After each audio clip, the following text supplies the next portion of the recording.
नमस्कार दोस्तों, आप सभी का आपके अपने YouTube चैनल जीएस दरबार में हार्दिक स्वागत है। मेरा नाम है आशीष। दोस्तों, हम लोगों ने पिछले वीडियो के माध्यम से बंगाल राज्य का उदय पढ़ लिया था और उसमें नवाब के बारे में, कौन से पहले के नवाब थे आप सब याद दिलाएं। तो सही बात है, मुर्शीद कुली खां।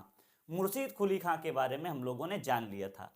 अब मुर्शीद कुली खां के बाद में जितने भी नवाब हुए हैं उनके बारे में आज चर्चा करेंगे। तो आइए शुरू करते हैं। देखो, मुर्शीद कुली खां के बाद में हमने बताया था कि 1727 में मुर्शीद कुली खां की मृत्यु हो जाती है। उसके बाद में मुर्शीद कुली खां के बाद में गद्दी पर बैठता है शुजाउद्दीन। शुजाउद्दीन इसके शासनकाल की बात करें तो हम कहेंगे 1727 ईस्वी से 1739 ईस्वी तक। मुर्शीद कुली खां का कोई भी जो है कह सकते हो पुत्र नहीं था, इसलिए उसका दामाद जो है गद्दी पर बैठता है शुजाउद्दीन। तो हम ये कह सकते हैं यह मुर्शीद कुली खां का दामाद था।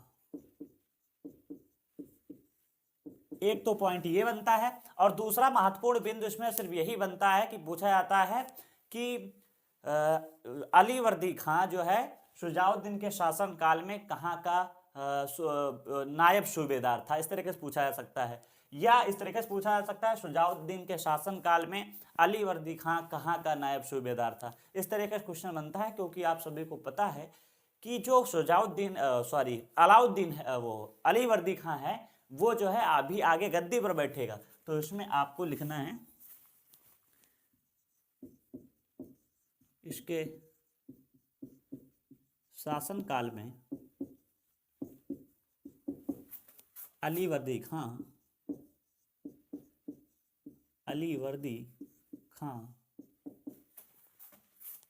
बिहार का नायब सूबेदार था।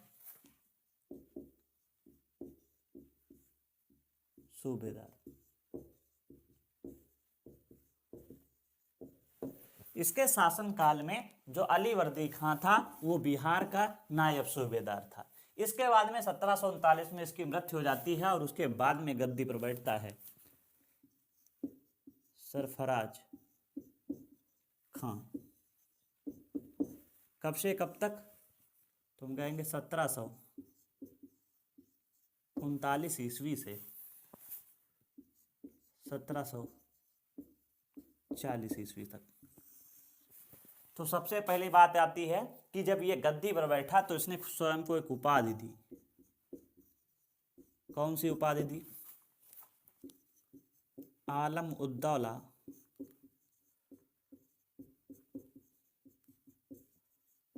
हैदर जंग।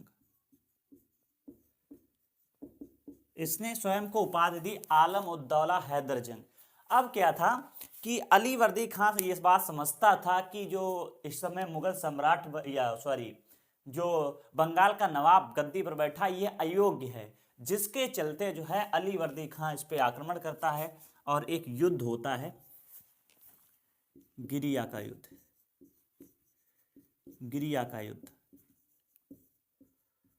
गिरिया का युद्ध होता है 10 मार्च 1740 को। किसके इसके मध्य में कहेंगे? तो अलीवर्दी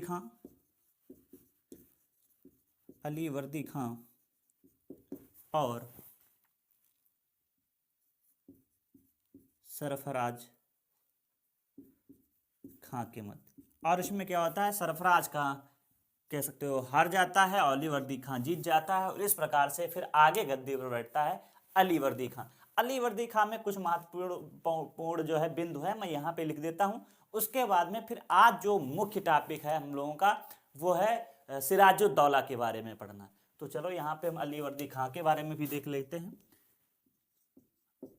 अलीवर्दी खां, इसका शासनकाल 1740 से 1756 ईस्वी तक। अब देखो, पहले एक कहावत थी कि राजा का बेटा ही राजा बनेगा, या जितने भी तुम चाहे देखो, इधर जो है सबसे पहले मुर्शीद कुली खां गद्दी पर बैठे। मुर्शीद कुली खां का पुत्र नहीं था तो उसका दामाद था, तो वो गद्दी पर बैठ गया। दामाद का फिर जो पुत्र था सरफराज खां, वो गद्दी पर बैठ गया।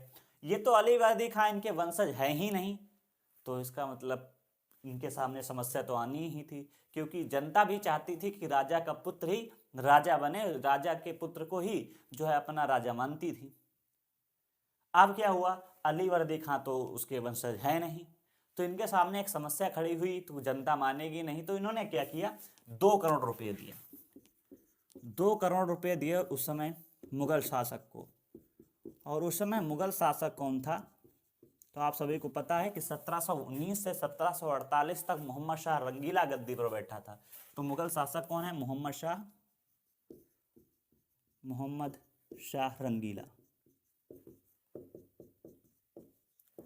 मोहम्मद शाह रंगीला को जो है 2 करोड़ रुपए दिए, कहा कि आप जो है हमें स्वीकृत दे दीजिए कि मैं बंगाल का नवाब बन सकता हूं, जिससे कि जनता भी मानेगी कि हाँ तुम नवाब हो। मोहम्मद शाह रंगीला ने कहा ठीक है, मैं तुमको जो है परमिशन दे देता हूं, स्वीकृत दे देता हूं। इस प्रकार से अली वर्दी खां जो है बंगाल का नवाब बन गया। अब क्या था, अब इसके शासन काल में 1740 से 1751 तक कई बार मराठों ने आक्रमण किया, क्योंकि वो देख रहे थे कि धीरे धीरे जो ये बंगाल वाला क्षेत्र है, जितना भाई काबिल जो है मुर्शीद कुली खां था उतना सब थोड़ी हुए हैं। इसके चलते अब मराठों ने लगातार जो है बंगाल वाले क्षेत्र में आक्रमण करना शुरू कर दिया। तो 1740 से 1751 तक मराठों ने आक्रमण किया। उसके बाद में क्या होता है, अली वर्दी खां मराठों के साथ संधि कर लेता है।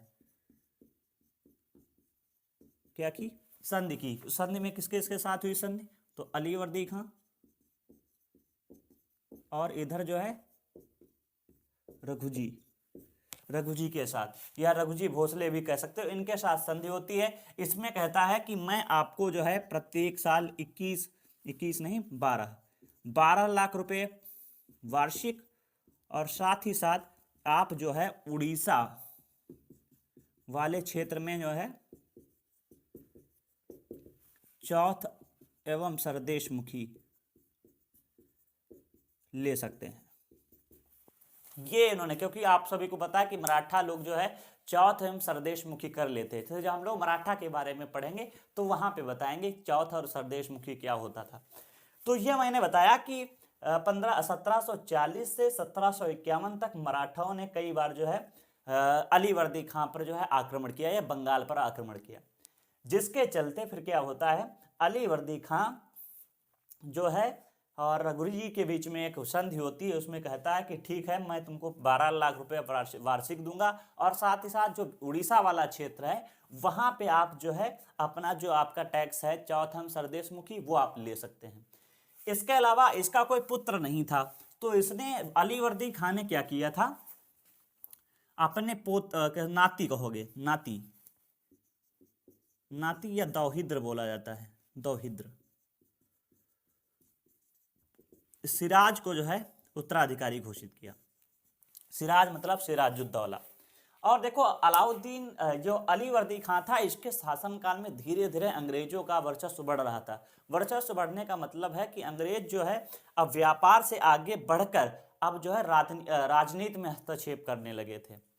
तो ये चीज तो अली वर्दी खां देख रहा था, लेकिन उसने मना नहीं किया अंग्रेजों को। क्यों नहीं मना किया, क्योंकि एक जो है अली वर्दी खां का एक कथन बहुत ही फेमस है, कैसे प्रसिद्ध है।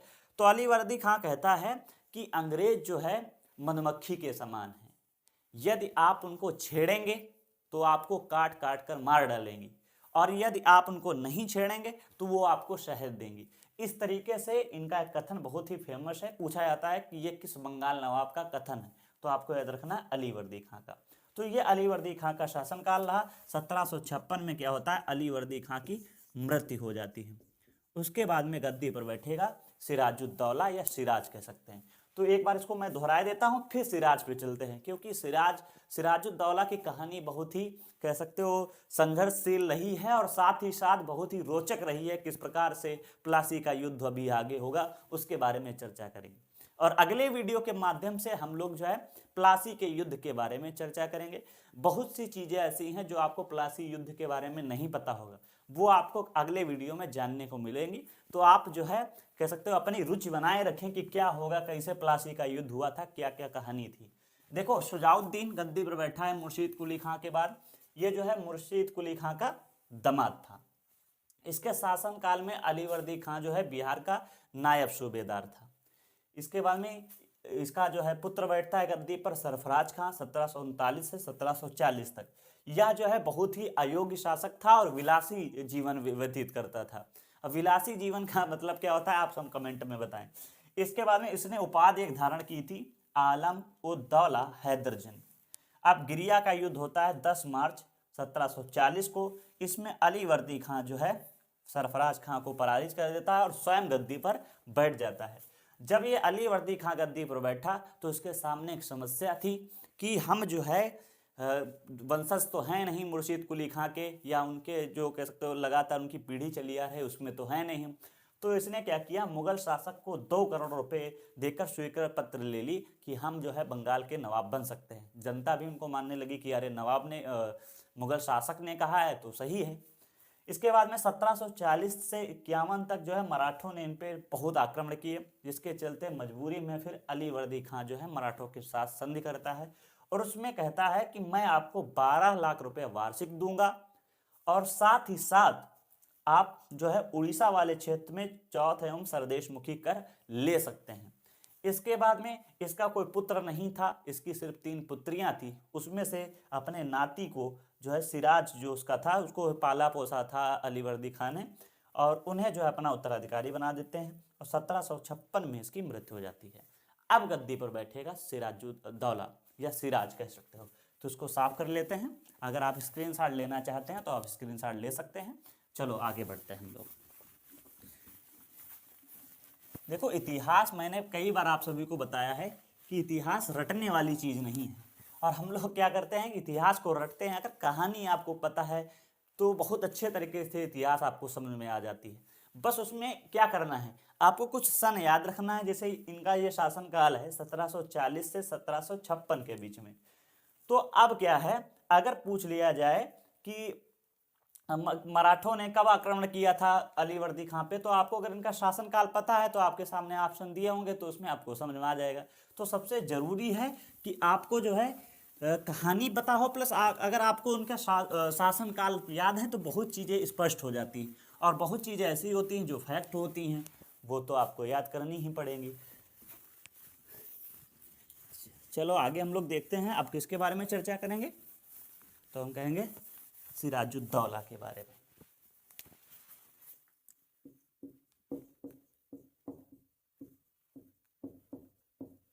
सिराजुद्दौला शासनकाल 1756 से 1757 ईस्वी तक। 1756 ईस्वी से 1757 ईस्वी तक। अब देखो एक इधर है, ये बहुत से बच्चों में कंफ्यूजन रहता है, ये है सिराजुद्दौला। ये कहाँ के नवाब हैं, तो बंगाल के नवाब हैं, और कौथे चौथे। और उधर एक नाम आता है शुजाउद्दीन। तो शुजाउद्दीन कौन था, वो अवध का नवाब था, वो तीसरा नवाब था, क्योंकि पहले कौन था, शहादत खां, सफदरजंग, उसके बाद में शुजाउद्दीन, और इधर शुजाउद्दीन नहीं शुजाउद्दौला, और इधर कौन है सिराजुद्दौला। तो दोनों में आपको नाम अंतर याद रखना है। ये जो है बंगाल का नवाब है और उधर जो शुजाउद्दौला था वो अवध का नवाब था। ये चौथे नवाब थे बंगाल के, वो तीसरे थे। ठीक है, शुरू करते हैं 1756 से 1757 तक। अब मैंने बताया कि अलीवर्दी खां ने जो है अपने नाती को जो है उत्तराधिकारी घोषित किया था, सिराजुद्दौला को या सिराज को। अब जब अलीवर्दी जो खां था वो जब मृत्यु के निकट था तो सिराज को अपने पास बुलाया। कहने लगे कि आगे की गद्दी बंगाल की आपको संभालना है, और आपको पता है कि अपने क्षेत्र में धीरे धीरे अंग्रेजों का वर्चस्व बढ़ता जा रहा है, अंग्रेजों की गतिविधियां बढ़ती जा रही हैं। वो अब व्यापार से धीरे धीरे राजनीतिक हस्तक्षेप करने लगे हैं। तो एक मेरी राय मानना, अंग्रेजों को छेड़ना मत, या उनको ये मत सोचना कि ये जो है बहुत कमज़ोर हैं। अंग्रेज धीरे धीरे बहुत मजबूत हो चुके हैं। और साथ ही साथ आप जो है अंग्रेजों को अपने क्षेत्र में किलाबंदी नहीं करने देना, और साथ ही साथ सेना नहीं रखने देना। इतनी बात कही थी। सिराजुद्दौला ने कहा था ठीक है। अब जब गद्दी पर बैठा, उधर अलीवर्दी खां की जब मृत्यु हो जाती है तो सिराजुद्दौला के सामने कई समस्याएं आई। एक क्या है कि सिराजुद्दौला की माँ जो है 3 बहन थी। तो यहाँ पे हम लिख देते हैं सिराज की माँ एक हो गई। इनके नाम इतिहास में देखने के, इनके माँ के या इनके मौसी के नाम देखने को नहीं मिलता है, सिर्फ एक घसीटी बेगम थी, उनका नाम देखने को मिलता है। तो हम यहाँ पे लिखते हैं सिराज की माँ एक हो गई, और दूसरी हम क्या बोलेंगे, इसके बाद पूर्णिया के नवाब की पत्नी, और इधर एक हम कह देंगे घसीटी बेगम। घसीटी बेगम, अब क्या था, घसीटी बेगम थी। अब घसीटी बेगम का जो पति था वो बहुत ही पहले ही कह सकते हैं उनकी मृत्यु हो चुकी थी, तो ये तो विधवा थी। इसके अलावा पूर्णिमा के नवाब के जो पत्नी थी, उनका एक पुत्र था शौकत जंग। शौकत जंग। और इधर जो है, इधर जो सिराज है, इनका पुत्र, सिराज की माँ का पुत्र है सिराजुद्दौला। अब अलीवर्दी खान ने जो है, या इनके नाना ने जो है सिराजुद्दौला को जो है उत्तराधिकारी घोषित किया था। लेकिन घसीटी बेगम और पूर्णिया की नवाब की जो पत्नी थी, वो चाहती थी कि शौकत जंग जो है गद्दी पर बैठे। तो इसके चलते लड़ाई शुरू हो गई, और इसमें अंग्रेजों ने हस्तक्षेप करना शुरू कर दिया। उन्होंने कहा हाँ ठीक है, सिराजुद्दौला को हटाओ। अब आपके दिमाग में आ रहा होगा कि अंग्रेजों को इसमें क्या प्रॉफिट था। तो अंग्रेजों को प्रॉफिट ये था कि बंगाल वाले क्षेत्र में वो चाहते थे कि हमारे मन मुताबिक कोई एक नवाब बैठे गद्दी पर, तब हम लोग जो है अपने हिसाब से पूरी व्यवस्था को देख सकेंगे। इसलिए सिराजुद्दौला को गद्दी पर नहीं बिठाना चाहते थे। शौकत जंग का साथ देते हैं। इधर जो है पूर्णिया की पत्नी हो गई, और इधर जो है इधर घसीटी बेगम हो गए, शौकत जंग और अंग्रेज, ये तीनों मिलकर लड़ते हैं सिराजुद्दौला के साथ। और एक युद्ध होता है, यहाँ पे लिख देते हैं मनिहारी का युद्ध। मनिहारी का युद्ध होता है। इसमें जो है किस किसके में, सिराज और शौकत जंग के मध्य। इसमें शौकत जंग हार जाता है, सिराज जीत जाता है। तो इस प्रकार से ये युद्ध जो है होता है 1756 में। इससे कह सकते हो आप शौकत जंग से इनका पीछा छूट गया। लेकिन अब क्या था, जो घसीटी बेगम थी, इनके यहाँ हिंदू दरबार था, हिंदू दरबार। वहां पे एक हिंदू मंत्री था राजवल्लभ, और राजवल्लभ का पुत्र था कृष्णवल्लभ। अब भाई इधर से घसीटी बेगम थोड़ी लड़ने आती, तो घसीटी बेगम की तरफ से जो है राजवल्लभ और उनका पुत्र कृष्णवल्लभ गया था लड़ने, और इधर से शौकत जंग गए थे, किसकी, पूर्णिया के नवाब की पत्नी की तरफ से। तो इधर शौकत जंग, उधर से राजवल्लभ और कृष्णवल्लभ और अंग्रेज। इसमें शौकत जंग तो हार गया है, तो इसकी तो हत्या हो गई। इसके बाद में बचता है राजवल्लभ और कृष्णवल्लभ। ये जो है युद्ध, जो मनिहारी का युद्ध हुआ, इसमें पराजित हो गए। तो ये भागकर पहुंच गए कलकत्ता अंग्रेजों के पास, क्योंकि अंग्रेजों ने इनका साथ दिया था। अब जो है सिराज अंग्रेजों से कह रहा है कि आप हमें जो है राजवल्लभ और कृष्णवल्लभ को लौटा दीजिए, नहीं तो फिर दिक्कत हो जाएगी, आपसे हमारी युद्ध हो जाएगी। अंग्रेजों ने उनकी बात मानी नहीं, तो एक ये अंग्रेजों से लड़ाई हो गई। अब क्या होता है 1756 में, 1756 ईस्वी में सिराजुद्दौला गद्दी पर बैठा। सिराजुद्दौला गद्दी पर बैठा।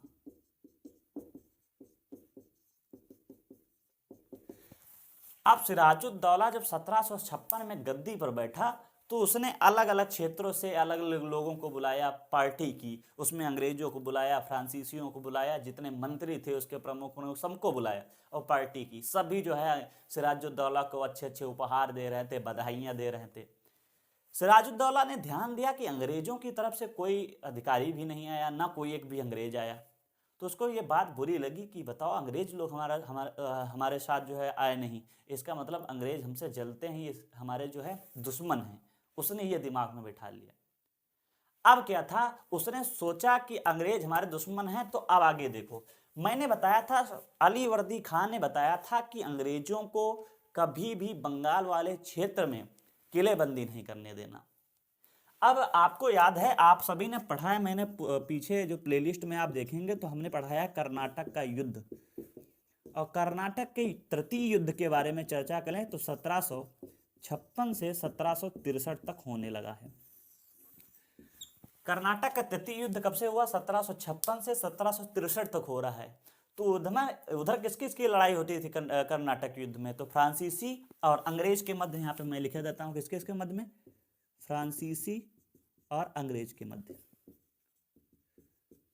देखो इतिहास को जब आप जोड़कर पढ़ेंगे तो आपसे गलती नहीं होगी। आपको पीछे पृष्ठभूमि भी देखते चलना है कि वास्तव में कहानी क्या घटित हो रही है, अंग्रेज क्या कर रहे हैं उस समय, फ्रांसीसी क्या कर रहे हैं।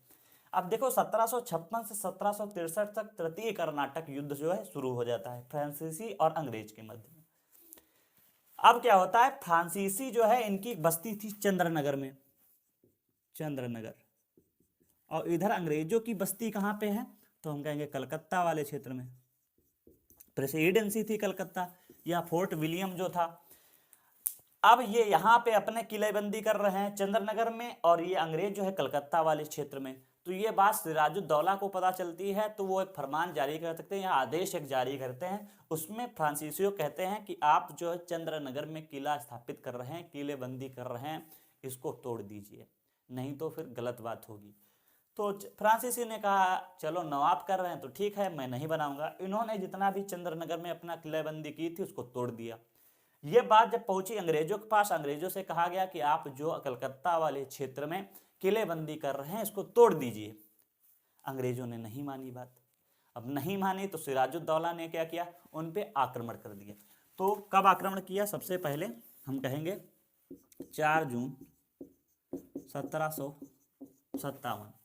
4 जून 1757 को कासिम बाजार पर आक्रमण किया। कासिम बाजार पर आक्रमण किया और अंग्रेजों को परास्त कर दिया। इसके बाद में 16 जून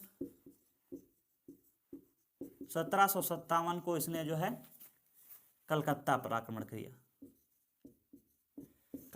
आक्रमण किया। और वहां पे जो फोर्ट विलियम था, क्या था कलकत्ता में? आप सभी को पता है फोर्ट विलियम। अच्छा बताएं, देखो अब मैं थोड़ा तुमको रिवाइज कराता हूँ। फोर्ट विलियम कैसे बना था? तो मैंने बताया था जो मुर्शीद कुली खान के समय सूबेदार था, कौन था? अजीमुशान। उसने 3 गांव दिए थे, सूतानाती, कालिकाता और गोविंदपुरम। इन्हीं को जोड़कर जो है फोर्ट विलियम बनाया गया था, और वहीं पे फिर कलकत्ता शहर की स्थापना की गई थी। आप सब कमेंट में बताएं कि कलकत्ता शहर का संस्थापक किसको कहा जाता है। अब देखो क्या है, कलकत्ता शहर की स्थापना की, कलकत्ता पे आक्रमण करके इसने क्या किया, फोर्ट विलियम को लूटा कायदे से, और कलकत्ता का नाम वहां पे रख दिया इसने अलीनगर। अलीनगर क्यों रखा? क्योंकि आप सभी को पता है कि इसके नाना थे कौन? अली वर्दी खां, तो उसी के नाम पे रखा था अलीनगर, और वहां से ये लौट के आता है। अब कहा जाता है कि जब ये लौट के आ रहा था तो ये अपने साथ 146 जो है अंग्रेज लेकर आया था।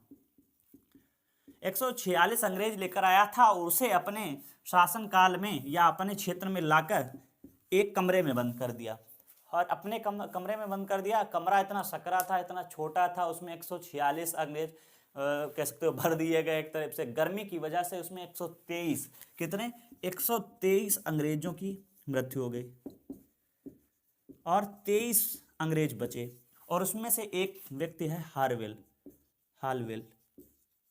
हालवेल ने एक पुस्तक लिखी है एलाइव द वंडर में कहा है कि सिराजुद्दौला ने जो है 146 लोगों को अपने साथ लाए थे और एक कोठरी में बंद कर दिया। उसमें से 123 लोगों की घुटन से मृत्यु हो गई और सिर्फ 23 लोग जिंदा बचे। ऐसा तो आज तक मैंने कोई नवाब, ऐसा शासक नहीं देखा जो इतना क्रूर था। सिराजुद्दौला कितना क्रूर था। इसके साथ ही साथ भारतीय इतिहासकार कहते हैं ऐसी कोई घटना ही नहीं हुई है, ये जो है हार्वेल ने सिराजुद्दौला को बदनाम करने के लिए किया है। तो अब क्या कहानी है वास्तव में नहीं जानी जा सकती है, लेकिन अब सिराजुद्दौला के पक्ष में कुछ और इतिहासकार बोलते हैं। वो कहते हैं कि ये तो सिराजुद्दौला को पता ही नहीं था, उनकी सेना उनके साथ गई थी, वो पकड़ के लाए थे। अब सिराजुद्दौला तो अपने दरबार में बैठा है, सेना ने उनको बंद कर दिया, तो उसमें सिराजुद्दौला की क्या गलती है। तो दोनों तरफ से बात सही है। कोई बात नहीं, आपको याद रखना है कि 146 लोग आए थे, 123 जो मृत्यु हो गई और 23 जिंदा बचे। उसमें हार्वेल एक नाम का व्यक्ति था, उसने जो है अलाइव द वंडर में इसका जो है चर्चा की है। अब देखो पूछा जाता है कि जब कलकत्ता पे सिराज ने आक्रमण किया था तो कलकत्ता में अंग्रेजों की तरफ से कौन सा गवर्नर था, ये ब्रिटिश गवर्नर था जो अंग्रेजों की अध्यक्षता कर रहा था। तो क्या नाम था? ड्रेक। मैंने अभी एक दिन पेपर ऐसे देख रहे थे, प्रीवियस ईयर की क्वेश्चन पेपर, तो उसमें एक प्रश्न आया था कि कलकत्ता में जितने भी गवर्नर हैं उनको सूचीबद्ध कीजिए। तो देखो मैं आपको बता देता हूँ, ड्रेक याद रखना है, इसके बाद में वेसीटार्ट, ये इनका क्रम है। कलकत्ता गवर्नर या कलकत्ता ब्रिटिश गवर्नर लिख लें आप, क्योंकि एक बार प्रश्न पूछा गया है तो हो सकता है आगे आने वाले पेपरों में पूछा जाए। तो ड्रेक हो गए, वेसीटार्ट हो गया, वेरेलेस्ट हो गया, कारिया हो गया, कारगिया, और उसके बाद में वारेन हेस्टिंग्स। इनका ये आपको क्रम भी याद रखना है। चलो हम फिर इधर लौटते हैं। अब इसमें जो है कह सकते हो अलाइव द वंडर में इन्होंने इसका जिक्र किया है।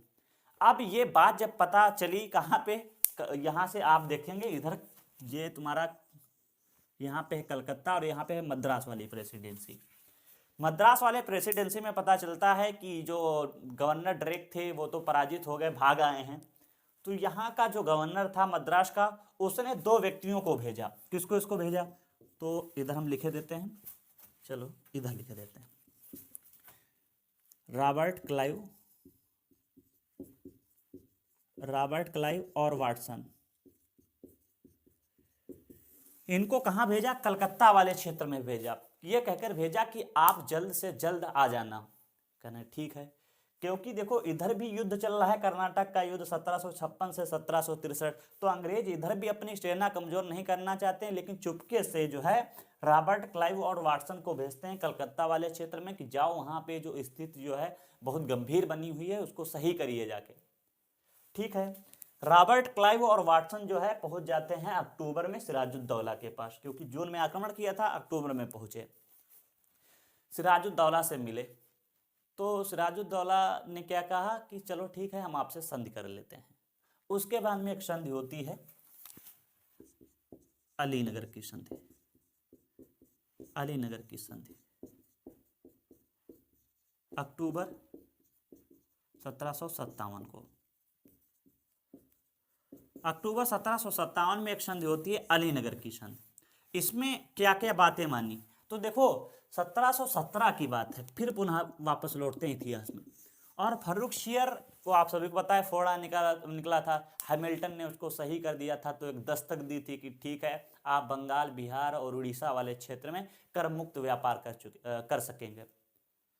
तो यहाँ पे सिराजुद्दौला को ऑब्जेक्शन था कि अंग्रेज क्या करते थे, जैसे उनको दस्तक मिला था, अब अंग्रेजों के साथ साथ अब जो है भारतीय भी वहां पे व्यापार करते थे। तो अंग्रेज क्या करते थे, जैसे मान लो वहां पे जो टैक्स था 40% था, अंग्रेज क्या करते, भारतीय जितने व्यापारी थे उनसे कहते आप हमको 10% दे दीजिए और मैं बताऊंगा कि मेरा ये माल है और हम आपको माल जो है इधर से ट्रांसफर कर देंगे, तो आप पे भी टैक्स कम पड़ेगा। तो भारतीय जितने भी व्यापारी थे या फ्रांसीसी थे तो वो ये भी करने लगे थे। तो जिसके चलते जो राजस्व था वो कम पड़ रहा था धीरे धीरे जो है दरबार में। तो जब ये बात पता चली सिराजुद्दौला को तो उन्होंने अंग्रेजों को बुलाया, कहा ये तो बात गलत है, ये तो आपको मिला है दस्तक, तो आप इसका यूज करिए, आप अपने पर्सनल यूज क्यों कर रहे हो, आप अपना भी सामान जो है बेच रहे हो, ये तो गलत बात हुई। ये तो जो कंपनी का जितना भी उत्पाद होगा उस पे दस्तक लगा है, आपके निजी सामान पे थोड़ी लगा है। तो अंग्रेजों ने कहा ठीक है। अब क्या होता है, तो अंग्रेजों ने अलीनगर की संधि की, उसमें कहा कि दस्तक मान्य होगा। पहली शर्त क्या मनवाई कि दस्तक मान्य होगा, क्योंकि सिराजुद्दौला दस्तक का विरोध कर रहा था और इधर जो है दस्तक मान्य करा लिया। अब आपके दिमाग में आ रहा होगा कि अलीवर्दी खां रहे, इसके पहले आपने पढ़ा ये सरफराज खां रहे, शुजाउद्दीन रहे, इन्होंने क्यों नहीं इसका विरोध किया? तो आप समझे, ये लोग जो है ये सोचते थे कि चलो ठीक है, अंग्रेज लोग यहाँ पे व्यापार कर रहे हैं, तो वो क्या कर रहे हैं, उनके साथ साथ अन्य कंपनियां भी व्यापार कर रही हैं, तो चलो यहाँ से जब अंग्रेज भाई यहाँ से उनको कर मुक्त व्यापार करने को मिलेगा तो प्रोडक्ट ज़्यादा खरीदेंगे, जब ज़्यादा खरीदेंगे तो यहाँ पे रेवेन्यू ज़्यादा आएगा, पैसा ज़्यादा आएगा, तो बंगाल क्षेत्र और फलेगा फूलेगा, इसलिए वे लोग विरोध नहीं करते थे। लेकिन सिराजुद्दौला की सोच दूसरे तरीके से थी, उसने इसका विरोध किया था, लेकिन अलीनगर की संधि के माध्यम से दस्तक मान्य कर दिया गया। इसके अलावा ये भी राजी हो गया सिराजुद्दौला कि भैया जितना भी मैंने फोर्ट विलियम से लूटपाट की थी मैं सब तुमको लौटा दूंगा। तो दूसरा तो हो गया, क्या लिखेंगे, 3 लाख रुपए हर्जाना, हर्जाना प्लस जो है लूटपाट का सामान वापस।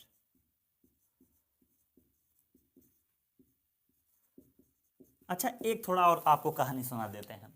अब क्या था, बहुत ही रोचक कहानी। वही तो दिक्कत है कि किताबों में ऐसा लिखा नहीं होता है, हम लोग फैक्ट याद करते हैं फिर वो भूल जाते हैं, तो हमको लगता है इतिहास बहुत कठिन है। लेकिन अगर इतिहास को जो है हम लोग बहुत अच्छे तरीके से पढ़े कहानियों के द्वारा, तो बहुत मजा आती है। आपको क्या बताया ना, जब फोर्ट विलियम पे इन्होंने सिराजुद्दौला ने आक्रमण किया था, तो उसका नाम जो है क्या कर दिया था, कलकत्ता के स्थान पे अलीनगर कर दिया था।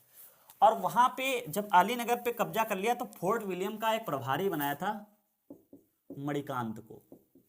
किसको बनाया था? मणिकांत को इसका प्रभारी बनाया था। अब जब रॉबर्ट क्लाइव और वाटसन आए, सीधे सबसे पहले मिले जाके मणिकांत से, कहने लगे यार तुम प्रभारी बने हो, तुमको इसमें क्या प्रॉफिट है, मैं तुमको पैसा दूंगा और तुम छोड़ो उसको, तुम युद्ध का एक नाटक करो, ये बात पहुंचेगी सिराजुद्दौला को, तो उसके बाद में वो संधि हमसे कर लेगा। कह सकते हो बनी बनाई रणनीति थी। अब क्या आता है, कह सकते हो नाटक नहीं खेला जाता है कि अंग्रेज इधर से गए, उधर से मणिकांत अपनी सेना लेके आया है और मणिकांत धीरे धीरे पीछे बढ़ता जा रहा है, अंग्रेज आगे बढ़ते जा रहे हैं। ये बात पता चली सिराजुद्दौला को, तो उनको लगा कि अब जो है संधि कर लेनी चाहिए। फिर संधि होती है अलीनगर की संधि। अब आपके दिमाग में और आ रहा हो, क्या सिराजुद्दौला इतना कमजोर था कि उसने अंग्रेजों से संधि कर ली? तो आप सभी को पता है कि लगातार उधर अगर हम इतिहास में जाएं तो देखेंगे कि जो मुगल शासक था उस पर लगातार उधर जो है अहमद शाह अब्दाली आक्रमण कर रहा है। वैसे तो 1761 में पानीपत का तृतीय युद्ध हुआ है, उसके पहले बात करें तो 4 आक्रमण कर चुका है अहमद शाह अब्दाली। तो उस समय वो दिल्ली पार करके बिहार की तरफ आ रहा था, तो सिराजुद्दौला को शक था कि कहीं जो है अहमद शाह अब्दाली बिहार वाले क्षेत्र में या कह सकते हो बंगाल वाले क्षेत्र में ना आ जाए। इसके चलते उसने सोचा कि क्यों ना यहाँ पे मजबूत आदमी अंग्रेज हैं, तो अंग्रेजों से संधि कर ली जाए, तो हो सकता है अगर अहमद शाह अब्दाली बंगाल पे आक्रमण करेगा तो अंग्रेज हमारी सहायता कर दें। इसके चलते उसने जो है अलीनगर की संधि की थी। इसमें क्या कहा, दस्तक मान्य होगा, 3 लाख रुपए हर्जाने के आपको दिए जाएंगे, साथ ही साथ लूटपाट जो है में जितना सामान लिया गया है वो आपको वापस कर दिया जाएगा। इस तरीके से ये अलीनगर की संधि होती है। और फिर धीरे धीरे आगे जो है, अभी जो रॉबर्ट क्लाइव और वाटसन आए हैं, रॉबर्ट क्लाइव को मैंने बताया ना कि ऐसे ही जो है ब्रिटिश साम्राज्य का संस्थापक नहीं कहा जाता है, बहुत ही कूटनीतिज्ञ व्यक्ति था। और फिर क्या होता है, कूटनीतिज्ञ व्यक्ति था, तो यहाँ पे अभी धीरे धीरे ये क्या करेगा, जितने इनके भी लोग हैं, चाहे मीर जाफर रहे हों या कह सकते हो जितने भी यहाँ व्यापारी हों, जितने अमीर लोग हों, उनको अपनी तरफ मिला लेगा और फिर युद्ध की एक आशंका बनेगी और उसमें क्या होगा, तो उसमें फिर प्लासी का युद्ध हुआ। देखो यहाँ पे 2-3 कारण है, एक तो अहमद शाह अब्दाली के आक्रमण का डर था इसलिए उसने अलीनगर की संधि कर ली, और दूसरा इसको पता चल गया था कि हमारे क्षेत्र में गुटबंदी हो रही है, हमारे खिलाफ रणनीति बनाई जा रही है, और अगर हम अंग्रेजों का साथ ले लेंगे तो हो सकता है उधर रणनीति टूट जाए। तो इसके चलते, लेकिन आप सभी को पता है रॉबर्ट क्लाइव बहुत कूटनीतिज्ञ था। तो ये सिराजुद्दौला के मुंह पे हाँ हाँ करेगा और पीछे इनके जो है छुरा भोंकने का काम करेगा। तो इस तरीके से पूरा ये सिराजुद्दौला का शासनकाल रहा है। आगे अगले वीडियो के माध्यम से हम लोग प्लासी युद्ध के बारे में चर्चा करेंगे। बहुत ही आनंद आने वाला है प्लासी के युद्ध में। आनंद क्या गया, जो इतिहास रहा है वो मैं आपको बताऊंगा कि कैसे प्लासी के युद्ध हुआ, कैसे लोगों ने सिराजुद्दौला को धोखा दिया और उसके बाद में धीरे धीरे जो है अंग्रेजों के यहाँ पाँव बंगाल वाले क्षेत्र में जमने लगे। और प्लासी के युद्ध के बाद में धीरे धीरे कहा जाता है कि अंग्रेजों की यहीं से उनका जन्म हो गया है प्लासी के युद्ध के बाद में। उसके बाद में बक्सर का युद्ध होता है, उसके बाद में तो सब साफ ही रास्ता हो जाता है। ठीक है, बक्सर का युद्ध भी बहुत ही मज़ेदार है। जब बक्सर का युद्ध मीर जाफर मीर कासिम के बारे में पढ़ रहे होंगे तो वहाँ पे पढ़ेंगे। तो अगले वीडियो में हम लोग दोस्तों क्या पढ़ेंगे, प्लासी का युद्ध। कल आएगा वीडियो, तो आप सब बहुत ही ध्यान से इसको पहले कहानी समझ लें, उसके बाद में प्लासी का युद्ध और अच्छे तरीके से समझ में आएगा। इसको मैं एक बार क्या करता हूँ, दोहरा देता हूँ। सिराजुद्दौला 1756 से 1757 तक, इसकी जो है जो अलीवर्दी खां था उसका कोई पुत्र नहीं था, उसकी 3 पुत्रियां थी। तो एक तो सिराज की माँ थी, एक पूर्णिया के नवाब की पत्नी थी और एक घसीटी बेगम थी। ये 3 थी। घसीटी बेगम तो विधवा थी, उसका कोई पुत्र नहीं था। पूर्णिया के नवाब की पत्नी का एक पुत्र था शौकत जंग, और इधर सिराज तो है ही। अब क्या था, अलीवर्दी खान ने अपने जो है दौहित्र या कह सकते हो नाती सिराज को जो है उत्तराधिकारी घोषित किया था। लेकिन इस बात से पूर्णिया के नवाब की पत्नी जो है खुश नहीं थी और घसीटी बेगम खुश नहीं थी। उन्होंने इसका विरोध किया। इसमें अंग्रेजों ने भी रुचि दिखाई और फिर युद्ध होता है मनिहारी का युद्ध 1756। इसमें सिराज जीत जाता है और शौकत जंग हार जाता है। ठीक है, इसके अलावा देखो, इधर से पूर्णिया के नवाब से तो शौकत जंग लड़ने आया था, उनकी सेना लड़ने आई थी, और घसीटी बेगम की तरफ से राजवल्लभ और कृष्ण वल्लभ लड़ने आए थे। अब राजवल्लभ और कृष्ण वल्लभ जो है भाग के पहुंच जाते हैं अंग्रेजों के संरक्षण में। तो अंग्रेज क्या करते हैं, अंग्रेज जो है इनको छोड़ते नहीं है। सिराजुद्दौला ने कहा कि राजवल्लभ और ये तुम्हारे हमारे दुश्मन है, तुम उनको क्यों संरक्षण दियो। अंग्रेज छोड़ते नहीं, तो यहाँ से थोड़ा बहुत मनमुटाव सिराजुद्दौला और अंग्रेज के मध्य में हो जाता है। इसके अलावा फिर आप याद रखें, यहाँ पे क्या था, सिराजुद्दौला जब 1756 में गद्दी पर बैठा तो उसने अलग अलग लोगों को बुलाया, पार्टी दी, उसमें अंग्रेज नहीं आए। तो इसके चलते फिर विरोध, सिराजुद्दौला और मन में सोचने लगा कि ये तो पक्के हमारे विरोधी हैं। इसके बाद में 4 जून 1757 का समय आता है, क्योंकि उस समय जो है कर्नाटक का युद्ध हो गया है 1756 से 1763। उसमें जो है इधर चंद्रनगर में फ्रांसीसी लोग और अंग्रेज जो है कलकत्ता वाले क्षेत्र में किलाबंदी कर रहे हैं। और अलीवर्दी खान इनको बता ही गया था सिराजुद्दौला को कि किलेबंदी नहीं करने देना, जिसके चलते इसका विरोध करता है। तो फ्रांसीसी लोग जो है चंद्रनगर में किलेबंदी तोड़ देते हैं, लेकिन कलकत्ता वाले क्षेत्र में नहीं तोड़ते हैं। तो इसके चलते 4 जून 1757 को कासिम बाजार पर पहले लूटपाट करता है सिराजुद्दौला, और फिर 16 जून 1757 को कलकत्ता वाले क्षेत्र में आक्रमण कर देता है। और कलकत्ता में जो फोर्ट विलियम था इसको अच्छे तरीके से लूटता है और कलकत्ता का नाम रख देता है अलीनगर। चला आता है और वहाँ पे जो कलकत्ता का फोर्ट विलियम था उसका प्रभारी बना देता है मणिकांत को। इसके बाद में आगे बात बढ़ती है। इसके बाद में ये लौट के चला आता है और कहा जाता है कि ये जो है अपने साथ 146 जो है अंग्रेजों को लाया था। इसमें एक कोठरी में बंद कर दिया, 123 लोगों की मृत्यु हो गई, 23 लोग रह गए जो ये दर्दनाक घटना को बताएंगे। उसमें से एक व्यक्ति था हार्वेल। हार्वेल ने अलाइव द वंडर पुस्तक में लिखा है कि सिराजुद्दौला कितना क्रूर शासक था, उसने कोठरी में बंद कर दिया, गर्मी का समय था, जून तो गर्मी होती ही है, और सब मर गए। इस तरीके से कहानी बताते हैं। इसके बाद में क्या होता है, अब धीरे धीरे आगे बात बढ़ती है। तो प्रभार इधर जो है जो मद्रास वाले क्षेत्र से रॉबर्ट क्लाइव और वाटसन को भेजा जाता है कि जाओ और कलकत्ता वाले क्षेत्र में जो परिस्थितियां हम लोगों के विरुद्ध हैं उसको अपने थोड़ा धीरे धीरे सिस्टम में लाइए। जिसके चलते क्या होता है, इधर जब ये आता है फिर शासक से संधि करता है। उसके पहले इन्होंने मणिकांत को जो प्रभारी बनाया था उससे संधि कर लेते हैं कि यार तुम कहाँ चक्कर में पड़े हो, तुम पैसा लो जाओ। तो इसलिए मणिकांत ने फोर्ट विलियम को हटा दिया, फोर्ट विलियम से पीछे बढ़ाया। तो इसके चलते फिर अंग्रेजों का फोर्ट विलियम पे कब्जा होता जाता है। इसके बाद में फिर संधि होती है सिराजुद्दौला के साथ 1757 में, और इसमें कहा जाता है कि दस्तक मान्य होगी 3 लाख रुपए हर्जाने के रूप में देंगे, जितना लूटपाट हुआ है वो आपको दे देंगे। इस तरीके से अली नगर की संधि समाप्त हो जाती है। उसके बाद में आगे अब क्या कहानी होगी उसको अगले वीडियो के माध्यम से पढ़ेंगे। तो इस वीडियो में बस इतना ही रखते हैं। आप सभी को ये वीडियो कैसा लगा है कमेंट करके ज़रूर बताएं, और आप जो है वीडियो के लास्ट तक जुड़े रहें, इसके लिए आपका बहुत बहुत धन्यवाद।